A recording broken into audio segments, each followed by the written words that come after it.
Alyssa Grant had never been a superstitious woman, but on that gray Wednesday morning she found herself standing frozen on the sidewalk, as if the ground had shifted beneath her feet. At 35, newly divorced and trying to rebuild a life that felt cracked in too many places, she believed she had already survived her share of chaos. Yet nothing in her past compared to the moment an elderly homeless woman reached up, grabbed her wrist, and whispered a warning that sliced through her calm like a cold blade. Every morning on her walk to work, Alyssa passed the woman who sat near the entrance of the Marshall Street station. While commuters hurried past without a glance, Alyssa always stopped, dropping a few coins into the small metal cup resting by the woman's shoes. The woman's name was Dorothy Miles. Though wrapped in a faded coat and worn boots, she carried a quiet dignity that reminded Alyssa of her late grandmother. That morning, Alyssa crouched down the way she always did, offering a small greeting. But before she could speak, Dorothy's hand closed around her wrist with surprising strength. Her voice trembled as she leaned close. "Do not go home tonight. No matter what happens, stay away from your apartment." Alyssa froze, startled. She tried to pull her hand free, but Dorothy held on for one more breath, her tired eyes filled with something Alyssa had never seen in them before. Fear. Real, urgent fear. "Please listen. Something bad is coming. Stay anywhere else but home." Dorothy released her and turned her gaze back to the ground, as though the moment had drained every bit of energy she had. On the train, Alyssa kept replaying those words. Dorothy had never said anything strange before, never shown signs of confusion. So why today? Why this warning? Hours later, Alyssa would understand, and she would realize that the only reason she was still alive was because she listened. Before her life unraveled into warnings and fire, Alyssa Grant had been trying to stitch together the pieces of a life she once believed would last forever. Just 6 months earlier, she had been married, living in a cozy 2-bedroom townhouse, and imagining a future filled with the kind of steady comfort she had always wanted. But comfort vanished quickly when her marriage collapsed under the weight of quiet resentment and broken promises. Her ex-husband, Connor, had drifted away long before he admitted it. Alyssa tried to save what they had, but eventually she realized she was the only one still trying. The divorce was clean on paper but messy in her heart. She packed her belongings, moved into a small apartment on the east side of Charlotte, and told herself she would rebuild, one step at a time. Work became her anchor. After leaving her job at a larger corporation, where too many coworkers whispered pity behind sympathetic smiles, Alyssa accepted a position at a small accounting firm called Oak Ridge Financial Services. The company was tucked inside an aging brick office building downtown. From the outside it looked modest, almost invisible, but the quiet routine it offered was exactly what she needed. Inside the firm, the staff was small. The owner, Leonard Briggs, a man with a constantly furrowed brow, rarely spoke more than necessary. 2 assistants occupied the front office, and Alyssa worked in a small room across from the break area. Her tasks were simple: process monthly reports, handle invoices, and reconcile accounts. After years of high-pressure environments, the simplicity felt like a blessing. And despite the tension that sometimes lingered in the air, Alyssa found comfort in the work. Numbers did not lie. Paperwork did not judge. It gave her structure when everything else felt unstable. But even in the calmest routines, small things sometimes tugged at her attention. A payment that seemed oddly large, a vendor name she had never seen before, or the uneasy way Leonard dismissed her questions. Each time Alyssa brushed it off. She wanted peace, not problems. She had no idea that the peace she clung to was nothing more than a thin shell over something dangerous, something that would soon reach for her life. Alyssa never meant to form a bond with Dorothy Miles. It began with something small, the kind of gesture most people overlook in the rush of their daily commute. On her first week working downtown, Alyssa had noticed the elderly woman sitting near the station entrance, wrapped in layers of worn fabric, her gray hair tucked beneath that knitted hat that had long lost its shape. Most commuters passed without looking. Some stepped around her as if she were part of the sidewalk, but Alyssa could not. Maybe it was the way Dorothy kept her back straight despite the cold. Maybe it was the faint, polite smile she offered anyone who paused. Or maybe Alyssa saw in her the same quiet resilience she remembered in her grandmother, a woman who had endured hardship with grace. Whatever the reason, Alyssa found herself stopping every morning, even on days when she was tired or running late. she would still reach into her pocket, drop a small handful of coins into the metal cup, and greet Dorothy softly. Dorothy would lift her head, nod once, and whisper a thank you, her voice raspy but gentle. Over time, their exchanges grew a little longer. Alyssa would ask if Dorothy was warm enough, if she needed anything. Dorothy, always composed, always humble, would insist she was fine. Sometimes she shared small memories raising her 2 kids, her years working at a sewing factory, or the way Charlotte had changed since she was young. Alyssa felt an unexpected comfort during those conversations. Dorothy listened without judgment. She never pried, never asked about Alyssa's divorce or her life. Instead, she offered the kind of presence that felt steady, grounding, and strangely protective. Alyssa had no way of knowing that this quiet bond, formed on cold mornings and simple kindness, would one day be the reason she survived. The morning of the warning should have been like any other. Alyssa tried to shake off the strange feeling Dorothy's words had planted in her chest, telling herself it was nothing more than worry from an elderly woman worn down by years on the street. She forced her mind back into its usual rhythm as she walked into the lobby of Oak Ridge Financial Services. But even the office felt different that day. As she stepped through the front door, she noticed the new security guard, Dean Walker, standing near the elevators. He had only been with the building a few weeks, and Alyssa had barely exchanged more than a greeting with him. Today, however, he watched her more intently than usual. "Morning, Miss Grant," he said, his tone casual but his eyes too focused. Alyssa offered a polite smile. "Morning." He leaned slightly forward, as though making conversation. "You live around here, right? Is your place close to the station?" The question hit her with an unexpected jolt. Dean had never spoken more than 5 words to her before. Now he wanted to know where she lived. Her pulse ticked upward, and Dorothy's trembling voice echoed in her mind. "I'm not far," she replied carefully, keeping her expression neutral. "Why do you ask?" Dean shrugged, pretending disinterest as he straightened his uniform jacket. "Just chatting. Long commutes can be rough." Alyssa nodded and walked past him, the hairs on the back of her neck lifting. Something about his tone, his timing, felt wrong. She tried to brush it off, but unease settled stubbornly in her stomach. Hours later, while she was reviewing monthly statements, Leonard Briggs stepped into her small office. He looked restless, tapping a folder against his palm. "Alyssa, about these March invoices," he said, dropping the folder on her desk. "Did you check that all signatures were in place?" She frowned, flipping through the papers. She had checked them. Twice. Yet 3 of the invoices were missing the client authorization signatures that were always required. "These were signed when I processed them," she said quietly. "I'm sure of it." Leonard stiffened. His eyes flicked away for a second too long before he forced a thin smile. "Oh, must be a mix-up somewhere," he muttered. "Forget it. I'll handle it." But as he hurried out of her office, Alyssa felt the first cold ripple of dread. Something was happening, something she had brushed off for too long. The rest of the afternoon crawled by, each minute weighed down by a tension Alyssa could not shake. She tried to lose herself in spreadsheets and invoices, but her thoughts kept circling back to the same 3 moments: Dorothy's trembling warning, Dean's unsettling question, and Leonard's nervous reaction when she pointed out the missing signatures. One coincidence was nothing. 2 coincidences made her pause, but 3 in a single day felt like a pattern she would be foolish to ignore. By 5:30, Alyssa was tapping her pen against her desk, her breath shallow. She told herself she was overreacting. She told herself Leonard's moodiness was typical, that Dorothy might have been confused, that Dean was simply trying to make conversation. But the truth kept pressing against her ribs. Something was wrong. When the office lights dimmed for closing time, Alyssa packed her bags slowly. She walked to the elevator, hesitated, and then turned toward the stairwell instead. She did not want another encounter with Dean. She took the stairs 2 at a time and slipped into the evening air. Outside, she stopped at the corner, staring toward the direction of her apartment.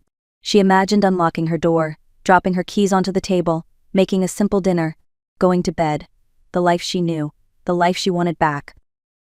But Dorothy's voice cut through her thoughts again. "Do not go home tonight?" A shiver ran down her spine. Alyssa exhaled shakily, pulled out her phone, and searched for the nearest cheap hostel. Within minutes, she booked a bunk bed in a shared room. She walked away from the route that would have taken her home. She did not know it then, but that decision would save her life. The hostel was nothing special, just an old brick building wedged between a closed bakery and a pawn shop. Inside, the air smelled faintly of detergent and cheap air freshener. Alyssa checked in, climbed the narrow stairs to the shared room, and settled onto the lower bunk with her bag pulled close. The room was quiet, dimly lit, and mostly empty. She told herself she would sleep a few hours, clear her mind, and figure things out in the morning. But sleep refused to come. She lay awake listening to unfamiliar footsteps in the hallway, the hum of pipes in the walls and the distant noise of traffic. Every sound made her more certain she had done the right thing by staying away from home, though she still had no idea why. Just after 4 o'clock, her phone buzzed violently on the metal nightstand. She jolted upright. The screen lit up with the name of her best friend, Tessa Brooks. "Alyssa, answer. Please answer." Alyssa swiped to accept the call, her voice groggy. "Tessa, what is it?" "Are you safe?" Tessa's voice was frantic, breathless. "Tell me you are not home." "No, I'm at a hostel. Why? What happened?" A heavy pause. Then Tessa's voice cracked. "Your building is on fire. They are showing it on the news. It started on your floor. Alyssa, it is bad." Alyssa felt her entire body go numb. She pushed herself off the bed, her legs trembling. She could barely form words. "My floor, are you sure?" "Yes, fire trucks are everywhere. People are outside. They are saying the 4th floor is destroyed." Alyssa pressed a hand to her mouth as her eyes stung. Her apartment, every piece of the life she had left, burned, gone. She whispered, almost to herself, "If I had gone home." The terrifying truth settled over her like cold water. Dorothy Miles had saved her life. At sunrise, Alyssa stood outside the caution tape surrounding the charred remains of her apartment building. Smoke still drifted from the upper floors, and firefighters moved in and out carrying equipment. Neighbors huddled on the sidewalk, wrapped in blankets, whispering to one another in disbelief. Alyssa stared at the blackened windows of the 4th floor, feeling both hollow and shaken. She stayed until the morning light turned soft and pale. Then, remembering Dorothy's words, she left the crowd and walked quickly toward the Marshall Street station. Her heart thudded painfully with every step. She needed answers. Dorothy was already there, sitting on her usual piece of cardboard, her coat pulled tightly around her thin shoulders. When she looked up and saw Alyssa, relief washed over her features. "Thank God, dear, you listened." Alyssa crouched in front of her, her voice trembling. "Dorothy, what did you know? How did you know something was going to happen?" The elderly woman nodded slowly, then reached into a faded cloth bag at her side. She pulled out an old flip phone with a cracked screen and handed it to Alyssa. "Look." Alyssa clicked through the photos. The images were grainy, taken in low light, but clear enough to recognize her building. 2 men stood in the alley beside it. One held a gas can, the other kept glancing around nervously. Another swipe showed their faces. Alyssa's breath caught. One of them was Dean Walker, the security guard, the man who had asked where she lived. "I saw them the night before," Dorothy said softly. "They were talking about you. They said your name clear as day. They said tomorrow would be the end of you. I took pictures so someone would believe me." Alyssa gripped the phone so tightly her knuckles whitened. Fear pulsed through her chest. Dorothy's voice wavered. "When I heard them coming back last night with more cans, I ran to the next building and called for help. But it was too late. I tried to warn you in the morning because you were kind to me. Nobody else is kind anymore." Alyssa's eyes stung. She reached out, gently covering Dorothy's hands. "You didn't just warn me, you saved my life." Dorothy nodded, her chin trembling. "Then go to the police now, dear, before they realize you are still alive." Alyssa did not waste another second. With Dorothy's phone clutched in her hand, she hurried out of the station and made her way straight to the nearest police precinct. The building was busy that morning, officers moving swiftly through the halls, phones ringing nonstop. But Alyssa barely noticed anything except the pounding of her own heartbeat. At the front desk, she managed to say, "I need to report an attempted murder." The officer behind the counter blinked in surprise, then directed her to a small office at the end of the hallway. Inside sat Detective Samuel Drake, a tall man in his mid-40s with steady eyes and a calm presence that felt strangely grounding. He motioned for her to sit. "Tell me everything," he said. Alyssa did. She started with Dorothy, then the photos, the men with the gas cans, and the fire. Drake listened carefully, taking notes without interrupting. When she handed him the phone, he studied the pictures, zooming in on the faces. "You know this man?" he asked. Alyssa nodded. "The one on the left.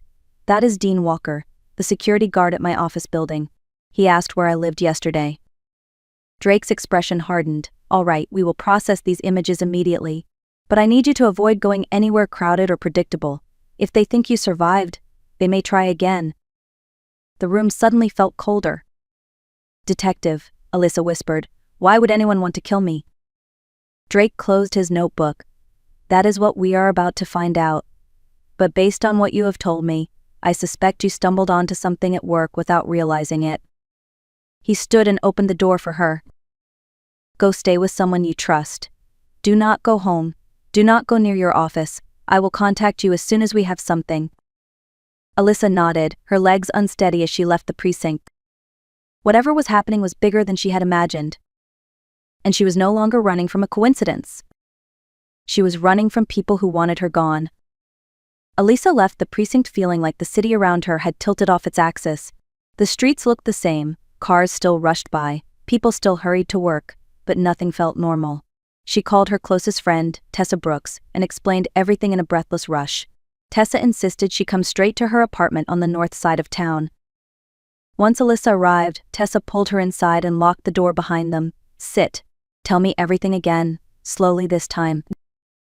Alyssa replayed the events from Dorothy's warning to the photos and the detective's words. Tessa listened, her eyes wide, then stepped into her kitchen and returned with her laptop. "Okay," she said, "let us think this through. That whole conversation with your boss yesterday about missing signatures, you said it bothered you. Do you still have those files?" Alyssa hesitated, then remembered something. "I forwarded myself some reports a few days ago because I wanted to double-check them at home." She opened her email and dug through the folders until she found the messages she had sent herself. Several spreadsheets and scanned invoices appeared on the screen. Alyssa clicked through them, her brows tightening. Then she saw it. A payment for $92,000 made out to a company called Ridgeline Consulting. The amount was unusually large, the authorization signature looked suspiciously digital, and the company name did not match any vendor she knew. Tessa typed the business name into a public records search. Within seconds, a profile appeared.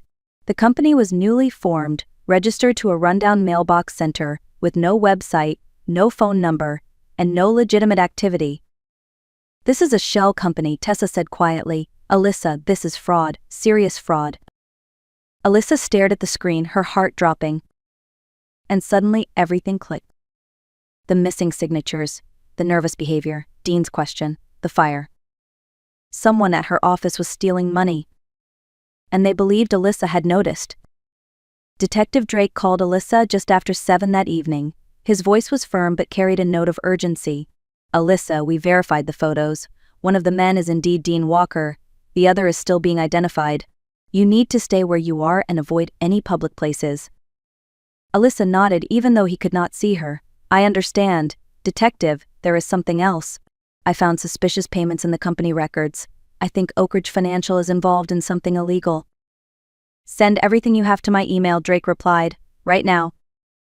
Alyssa forwarded every document, screenshot, and file from her inbox. She and Tessa waited anxiously, barely speaking, each minute feeling heavier than the last. At 9:30, the detective called again. "Alyssa, we executed a search warrant on your office. We seized all financial records and Leonard Briggs's computer. Our preliminary review shows a series of fraudulent transfers totaling more than $500,000, all routed through multiple shell companies, including the one you discovered." Alyssa covered her mouth, stunned. "We also have confirmation that Briggs hired Walker 2 months ago without a background check," Drake continued. "Walker has a prior conviction for aggravated assault. He disappeared when we arrived, but he is now on the statewide alert list. We will find him." "What about Briggs?" Alyssa asked, her voice trembling. "He has been detained for questioning. He claims he knew nothing and is trying to pin everything on you." Alyssa felt her stomach drop. "On me." "It is a common tactic," Drake said, "but the digital correspondence on his computer suggests he was coordinating with another man named Logan Pierce. We believe Pierce and Walker carried out the arson on his orders. We are working to locate Pierce now." Alyssa sank into Tessa's couch as the weight of everything pressed down on her. The company she trusted was stealing money. Her boss had ordered her death. And the man who poured gasoline outside her building was still out there. The next morning brought a thin layer of sunlight through Tessa's curtains, but Alyssa felt none of its warmth. She had barely slept, jolting awake at every sound from the hallway outside. Yet when her phone rang at 8, she grabbed it instantly, hoping for news. Detective Drake's voice came through steady and controlled. "Alyssa, we located Dean Walker at the Greyhound station trying to board a bus out of state. He is in custody." He confessed during questioning. He admitted that Leonard Briggs paid him $10,000 to start the fire and make sure you did not survive. Alyssa closed her eyes as a shiver ran through her. Even hearing it confirmed felt unreal.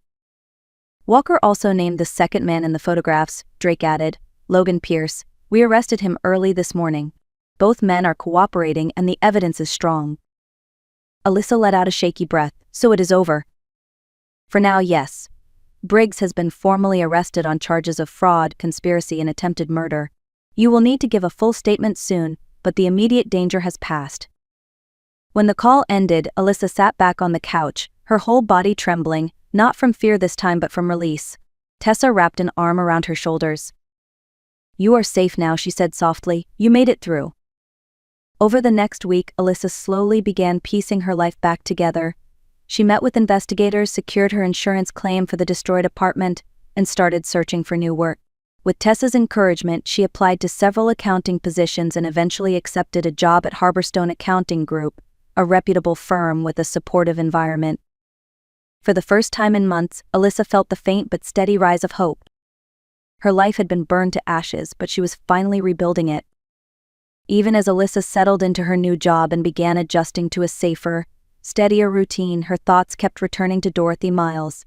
The elderly woman had saved her life without asking for anything in return. Alyssa visited her at the station every few days, bringing food, warm gloves, or simply a bit of conversation. Each time, Dorothy insisted she was fine, though her thin coat and tired eyes told a different story. One afternoon, after finishing her first week at Harborstone Accounting Group, Alyssa stopped by the station again.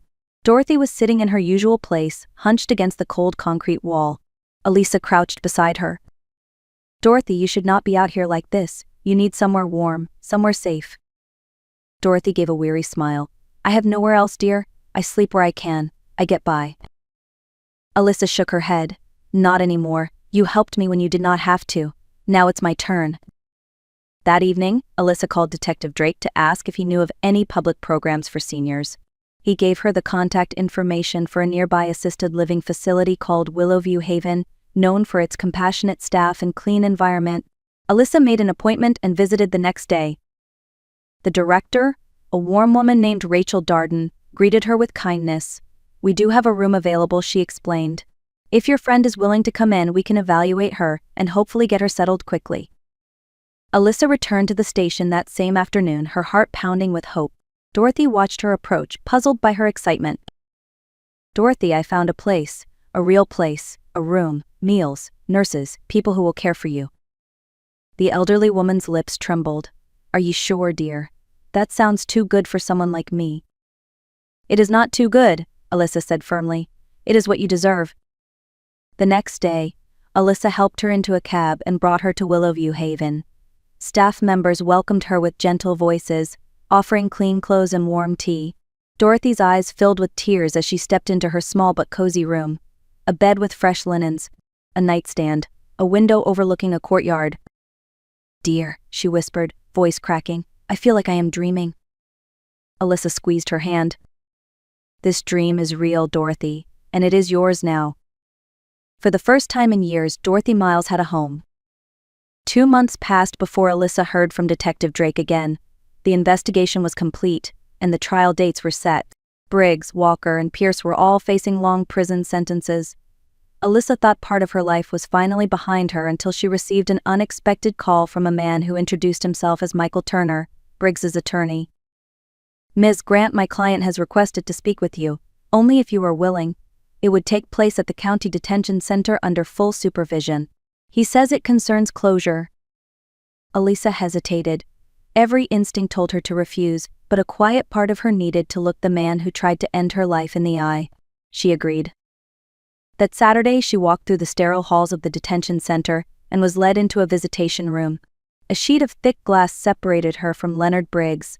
He looked smaller than she remembered, his face drawn and pale, his once carefully groomed hair now graying at the temples. He picked up the phone slowly. Alyssa did the same.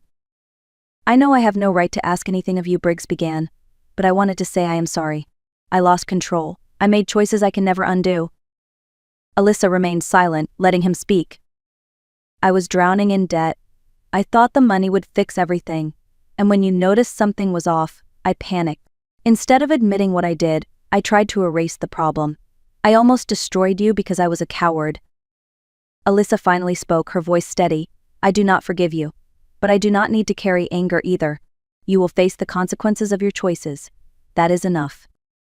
Briggs nodded, tears gathering in his eyes. Alyssa hung up the phone, stood, and walked out of the facility with a sense of finality. The past was behind her now. Winter softened into spring, and for the first time in a long while, Alyssa felt her days filling with something lighter than fear. Her work at Harborstone Accounting Group was steady and honest. Her new apartment, shared with Tessa, was warm and full of laughter. And at Willowview Haven, Dorothy Miles was thriving in ways Alyssa had never imagined. Dorothy's cheeks had color now. She wore soft sweaters and comfortable shoes. She joined the morning exercise group and played cards with other residents in the afternoons. Every time Alyssa visited, Dorothy greeted her with the same wide, grateful smile. One Saturday in April, Alyssa arrived with a small birthday cake. Dorothy clapped her hands together when she saw it. "Dear, you spoil me," she said, but her eyes shone with joy. They sat by the window overlooking the courtyard, watching flowers beginning to bloom. Dorothy sliced a small piece of cake for each of them. "You know, dear," Dorothy said softly, "I spent years thinking kindness was something people had forgotten. But you showed me I was wrong. You reminded me that even a small act can ripple farther than we ever expect." Alyssa felt her throat tighten. "I only did what anyone should do." Dorothy shook her head. "No, most people walked past me every day. You stopped. You saw me. And because of that, we are both still here." They sat quietly for a moment, the sunlight warm around them. Alyssa knew she would carry Dorothy's words with her always. Life had nearly taken everything from her, but kindness had given it back unexpectedly, powerfully, and in a way she would never forget. As she left the facility, she looked back once more and smiled. Kindness might travel slowly, but it always finds its way home. Thank you for staying with me through this entire journey. Alyssa's story began with fear, confusion, and loss, but it grew into something far greater than she ever imagined. She learned that danger can hide behind ordinary faces, that courage sometimes looks like listening to a quiet warning, and that even small acts of compassion can alter the course of a life. Most importantly, she discovered that kindness is never wasted. It may take the long road back, but it always returns in ways we cannot predict. If this story touched you, take a moment to reflect on the people who have shown you kindness and the people who may need yours today. You never know whose life you might change with something as simple as a moment of attention. If you enjoyed the story, please like the video, share it with someone who might need a reminder of hope, and subscribe to the channel for more real-life narratives. Tell me in the comments where you are watching from and what time it is. I always love reading your messages. Thank you for being here. Your presence means more than you know.